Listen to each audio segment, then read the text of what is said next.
the Footy with Mates. It's a Saturday if you are like clicking on and watching immediately, which some do.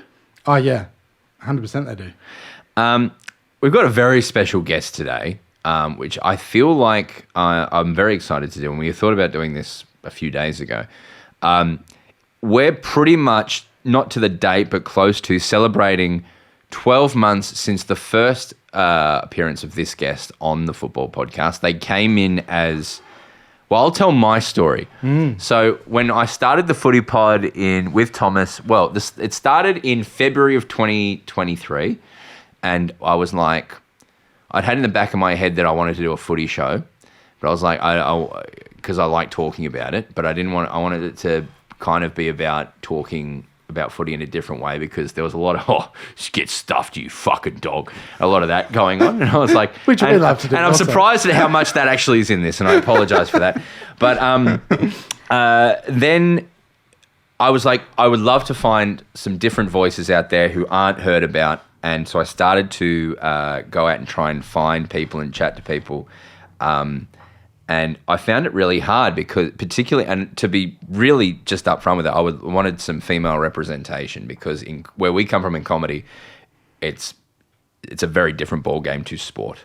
And I was like, I'd love to find someone who's funny and interesting, comes from a different perspective, and understands online versus being on Channel 7 as a thing.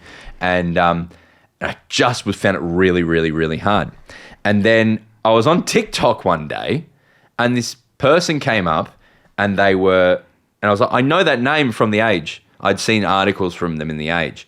And then and they started talking about footy, and they were doing TikTok. I was like, this is someone who knows what's going on. And so I followed them on Insta, and they followed back, and I was like, great. And then I messaged this person out of the blue, and they were like, don't fucking message me again. No, they were like, yeah, great, cool. I was like, would you be interested in coming on for an interview? And they were like, sure. And I had in the back of my head, it would be great if they're awesome. Maybe they can come on occasionally.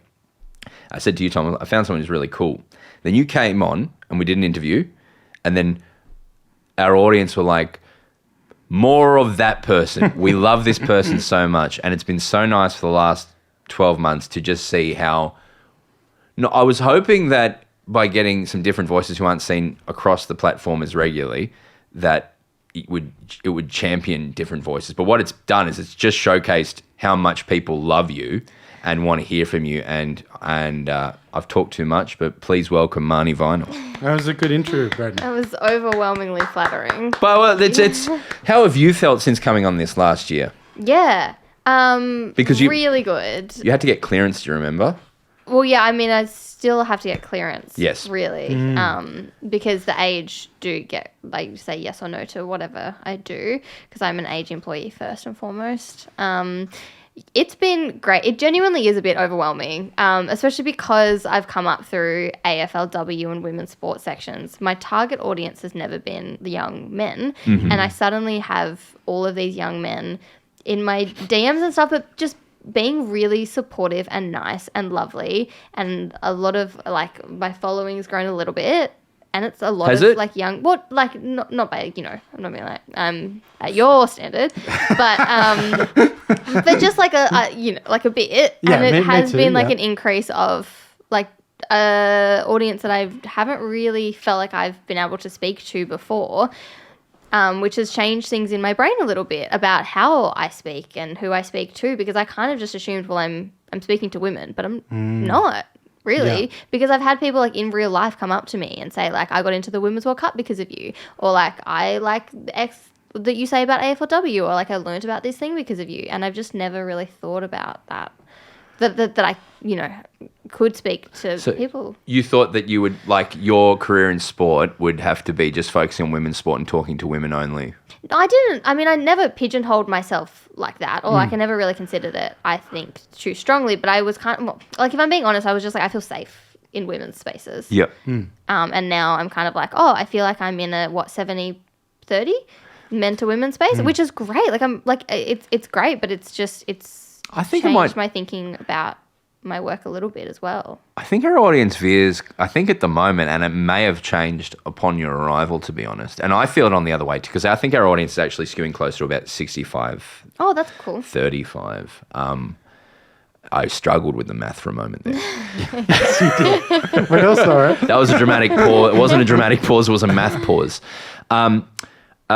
And I've felt it from the other perspective. I think there's people genuinely here every Wednesday night who are here because of you as well. I think you have an inbuilt audience as well. And so we've 100%. Benefited from the other perspective as well. Do you feel like... But also, I'll just say thank you to everyone for being so nice to me when I'm saying that, because everyone is so, like, sometimes I just don't get it. Like, I'm actually like, and this is, I think, just part of who I am as a person, and like, that's why I go to therapy, but I'm waiting for the other shoe to drop because everyone is so lovely to me. And I'm just like waiting for something to go wrong. You go to therapy regularly? I do, yeah. What do you get out of therapy? For me, it changed my whole brain. Okay. I've talked about it on 150 podcasts, different ones, not this one though, but I think I should say this. Like, I never went to therapy until I was 30. Okay. And I've been an angry, and Tom can attest to this, a stroppy cunt for the first 30 years of my life. And I was at a basketball game on a Monday night, a recreational basketball game. And I'd always been dismissed as like, oh, redheads are angry. But I was also really crippling because I was in a position where anytime I get someone upset or mad, I would be filled with anxiety for days about I've upset that person. I've said the wrong thing in the heat of the moment. I've said the wrong thing and done the right thing. I've done the wrong thing. So I was driving home from a basketball game on a Monday night where I'd gotten upset and yelled at people.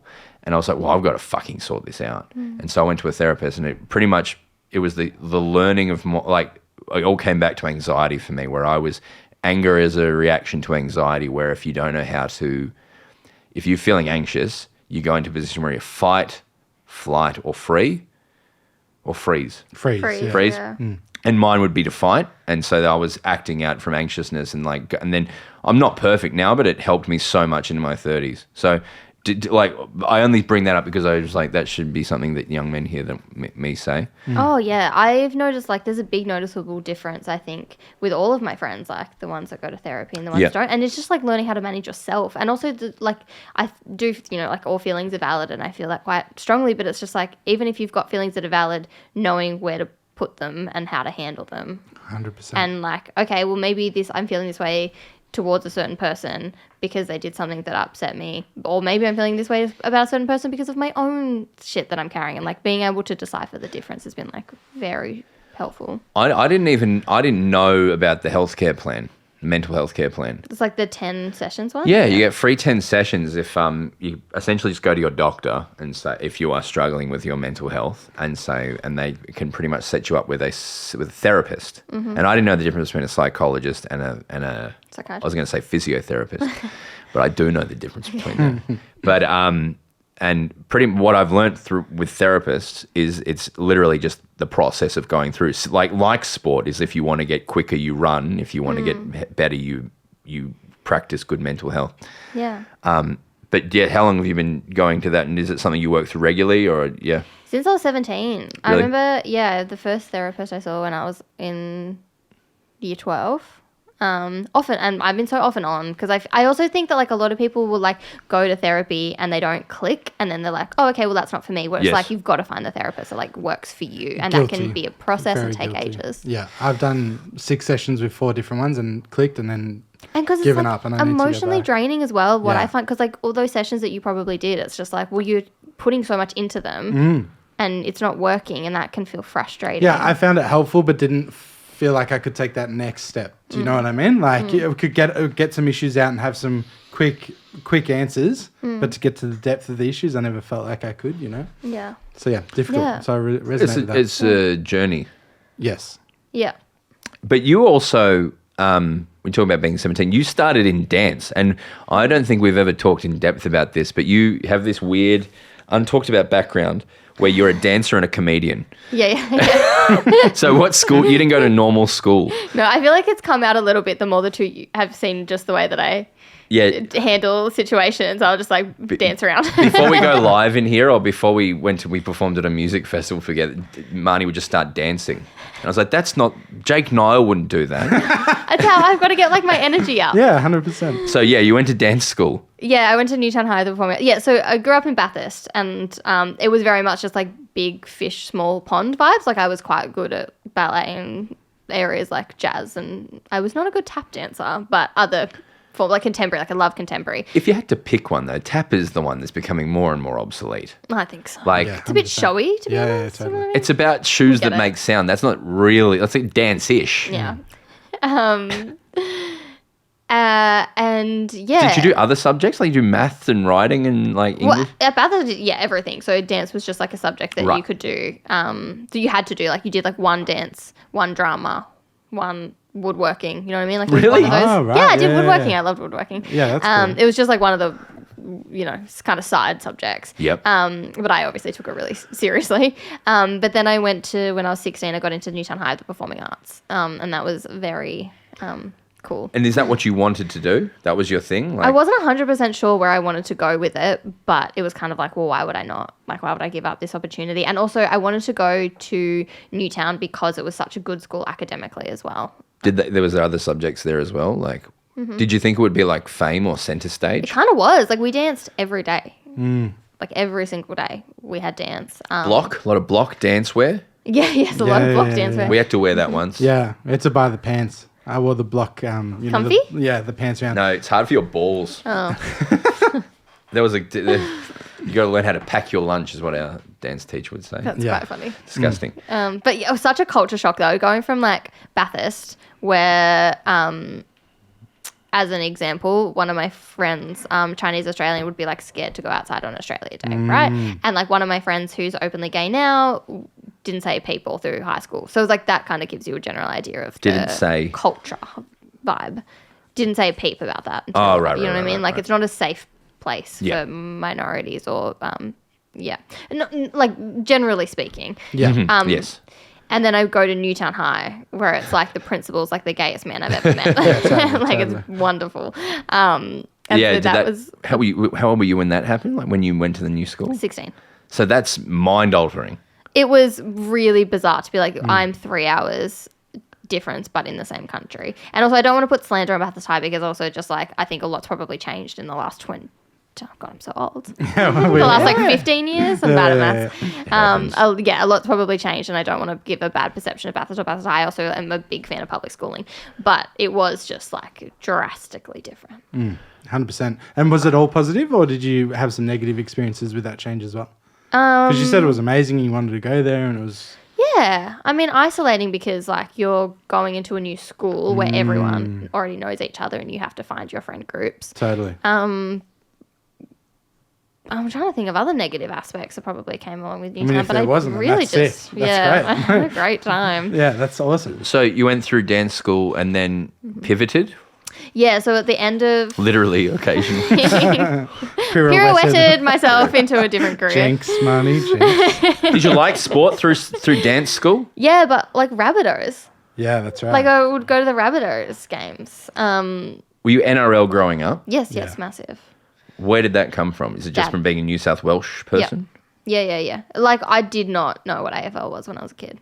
Really? Yeah, no idea. I knew that Sydney Swans were a thing, and I knew that my cousins went for a team called Carlton, and that's about it. That's kind of it. Yeah. Which is like, and we can probably get there, but like I genuinely feel like a fraud sometimes when I have to do like game analysis, and I think that because like the journalism stuff, I think like, well, yeah, this is my craft, and I'm really good at it, and I'm really good at like listening to other people and absorbing opinions and kind of like talking to people and being like, okay, well, the AFL have put out these facts and figures, but like, how do I interrogate what these facts and figures are and like what are other people and where do they come from and what the context? Like, I think I'm really good at that. But if I'm live blogging and I'm doing game analysis, sometimes I'm like, do I have a right to be doing this? And I do. I know that I do. But there is a part of me that's like, well, I didn't grow up with this the way that everyone else grew up with it. And that does give me a different perspective on it and a different lens on it. And also because I cover so many sports. Like I cover like soccer and netball and all of these things. But there are definitely times where I'm constantly like waiting for someone to be like, get out of here. A bit of imposter syndrome. Yeah, I totally get that. Especially because like the history of AFL is so deep and everyone, It's like ingrained. the law of it is. Yeah, I feel a difference intense. talking to my friends, like my friend Joe, who came into AFL like in their 20s, like myself, compared to like Max and Broden, who just have bias inbuilt into them and stuff, and like Yeah. opinions built into them that have just will never change because it's 30 plus years of footy. So yeah. And I wonder, and also because I feel like AFLW is like different, right? Because like it came in 2017, and it's like, well, let's go. Like I've been there. I know these players from the start. From the like start. I know all of it, Yeah. and I have that like really deep relationship with it. And I genuinely thought at the start of my career, it's like, well, great, like AFLW is my beat, but it's both, which Yeah. I'm like thankful for and appreciative of. But it is like, oh, But AFLW I guess that's a nice pivot. Is you became a sports writer, yeah, and now you are a pretty much ingrained sports writer and columnist, and almost a personality, particularly for W, I would say. yeah. Well, like, what would you like? Well, firstly, is this your career now, or do you Yep. you want to be a sports writer? Yes. You are a sports writer, but that you want that to be your major career. Yeah. And what do you want your legacy to be? That's a very big question. I mean, it sounds like a cop-out me saying this because this is what I hear so frequently, but it is just like I just want it to be a safer place when I leave. Like the fact that like when I came into the Age, it's like, well, I'm the only female sports reporter. I'm the only person under 20. And You were under 20 when you... I'm the person under 30. Imagine. I'm the only person under 30. I'm the only female. But it's like, but I come from like a middle class white background, like well educated. Like the fact that people point to me and go, "There's your diversity," like that actually makes me really sad and it makes me really angry. And I would like by the time that I'm like a veteran of the place, that the diversity is actually diversity. Like I would just like to help make it safer for other people, because even just like I speak to my like friends that are like women of color in the sports space, and we have very open conversations with each other being like, you have it so much easier than me. Like they tell me why and they explain why. And it's like, there are days where like I just break down at work and I think I can't do this. Like I'm actually not tough enough for it. Like it is too hard. And if I'm experiencing that, then of course like women of color are going to have it so much harder. Like And so if I can try and break down even a little bit, or like try and make it safer in some way for like the next person. That's great. Yeah. And I feel like every woman you talk to in AFL media says that, but it's true. It's actually really interesting when you talk to people about what they want to have with their careers, because like you talk to any men, like male in the space, and it's like, well, I think that there should be all this new media stuff and like all blah blah blah, and you talk to a woman, it's like, oh, I just want there to be more women. Like, did you have people when you started, when you saw them, you were, well, they can do it, or I like what they're doing, or did you have people who you looked up to? nope. No? No, I didn't. I just didn't. And like, I don't want to put any disrespect on, I assume the person that everyone assumes is my hero. Like I think that every woman in the space has done an amazing job, but it's not like I've had someone that I've been like, I want to be like that, or I want to replicate that. Also because I don't even know where I sit, because I love journalism so much and I love like the real like guts of it, and I love the importance of it and the integrity of it. And then I come on this podcast and I say like, oh, we're gonna fucking get them, aren't we? You know what I mean? Like, and so it's like, where do I fit? Because I do want to like hold power to account, and I want to do the kind of work that shines the light on areas that needs like lights shined on them. But then also like, okay, if I want to be a serious journalist, but then I also want to like just have fun with it and make other people feel included in it by being a fun person. Well, hopefully you can do both if you want to. Do you know what I mean? Like, as long as you want to, hopefully you can do both. Hopefully, like, coming on our podcast and having a laugh and making an inclusive space for everyone doesn't lessen your integrity as a journalist, right? Yeah. I mean, in a sentence or two ago, you said there was not a lot of people who you could look up to in your space of the same gender as you. Yeah. Okay, I also just want to say that because I feel bad that I just said I just said no when you asked me if I look up to it. Now that I'm in the space, I definitely do look up to people, and Nat Edwards is my favorite person ever, and she's amazing, and she is someone who I think knocks it out of the park in whatever role she does. You should hopefully feel that your presence is a huge step forward, and it is, and being able to, it should probably been this way 20 years ago. But you are enough, I think, is what I'm trying to say. When it becomes, I think it's interesting when it becomes a person's infatuation, which it is for me particularly. It is for Tom. RuneScape's your number one. Yeah, of course. But like when football or AFL or sport generally becomes the thing that you're passionate about, and was for me when I started to build a career out of the thing I loved more than sport, which was comedy and performance. And when that became my job and I had to think about it in relation to money and my self-worth and everything else, is when I became infatuated with footy because it's something I have zero control over. I'm curious to know from you, taking sport, which is supposed to be everyone's pastime, and making it your job, how does that change your relationship with it? It's a really good question. I will actually go to games. Like, I will try and go to games, even if it's not AFL, like men's or women's, but I will try and make that like predominantly the one that I do because it's what I work in most, just so I have that fan experience, so I hold on to it. I want to hold on to it so badly. Because also I think that it makes me good at my job, genuinely. Because I even want to, quite often certain things will happen in the media and like it just because it's like top of mind because it's happened recently, like the Jeremy Finlayson slur, and I've gone through and like looked at what people are saying, and people that I work with will be like, why would you do that to yourself? And I'm like, because I want to know what people are saying. I want to, even if it's bad, I just want to like, and I know that that's not indicative. Things have said about you? No, of the situation, of like what like the takes are. Like, and I know that Twitter isn't indicative of like the space, but it is a section of the society that connect with football that I would like to know what's going on. And quite often I'll like walk around the boundary and just like eavesdrop on conversations. So I'm like, I want to know how other people are seeing the game, because often the way that their fans see the game and the way that media see the game are very different. 100%. And I just want to like hold on to my fan experience as much as I can. I think that's super important. I think like AFL media personalities get criticised for it a lot, but of being, well, you would say that you go for Geelong, or which I think an element of that, obviously, if you're just a full nuff, then that's not great. But I think it's so important to love it. To love it, yeah. Because like some definitely don't, and have found their love in the drama of it, or in the gossip, or the rumor, or the non-football of it. But you like a chat with Jared Waitley, I feel like he really touched on why he loves it. And when you hear someone who genuinely loves footy, you really so I feel like you're doing the right thing. Yeah. I feel like just in general in life as well, I find something really difficult on my end to do, but I push myself to do it. I think in what you're saying is just to escape the echo chamber as well. Like if you're just talking to people with your same beliefs, right, you can feel very safe and feel like your opinions matter.